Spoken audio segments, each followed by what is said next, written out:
আসসালামু আলাইকুম, আমি Yunus. Welcome to my blog. তো কিছুদিন আগে আমাদের এই জায়গাটাতে কিছু বালু ছিল। ওই বালুগুলো কাজের জন্য আমরা সরাই আনতেছিলাম, ওই আস্তরের বালু। তো তারপরে এগুলাকে আনার সময় কোদাল দিয়ে বালুগুলা বস্তাতে ঢুকানোর সময় দেখলাম নিচে কিছু ডিম, মাটির নিচে কিছু ডিম পাইলাম। তো ডিমগুলো প্রথম ভাবতেছিলাম এগুলো কিসের ডিম, সাপের ডিম না কিসের ডিম। পরে একটু গুগলে রিসার্চ করলাম, গুগলে সার্চ করলাম, তারপরে দেখলাম কি এগুলো হচ্ছে গিরগিটির ডিম।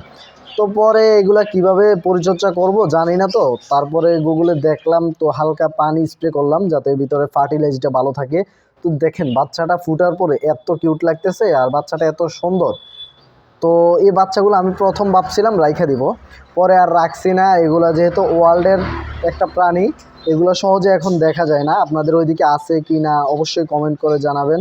তো পরে এগুলো ছাইড়া দিছি। আমি যতটুকু জানি এগুলা এই টাইপের যতগুলো প্রাণী হয় সবগুলাই বাচ্চা থাকতেই শিকার করে খাইতে পারে, যে কারণে আমি আর আমার কাছে রাখি নাই। পরে এটারে আমি রিলিজ করে দিছি। রিলিজ করে দেওয়ার পরে দেখলাম সুন্দরভাবে এগুলো হাইটে হাইটে উপরের দিকে উঠতেছে এবং খুব সুন্দরভাবে চলাফেরা করতেছে। তো দেখলাম খুব অ্যাক্টিভ আছে, তারপর আর কোনো নাড়াচাড়া করি নাই।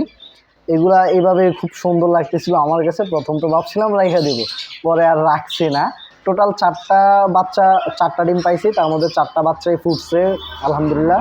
ভালোভাবে 4টা বাচ্চা ফুটছে, 4টা বাচ্চাই রিলিজ করে দিছি। তো দেখতে এত কিউট লাগতেছিল আমার কাছে, এগুলারে ছাড়তেও আমার কাছ থেকে খুব খারাপ লাগতেছিল। এই যে দেখেন কীভাবে ঝুল্লা রয়েছে। তো আজ এই পর্যন্তই, দেখা হবে পরবর্তী ভিডিওতে। টাটা।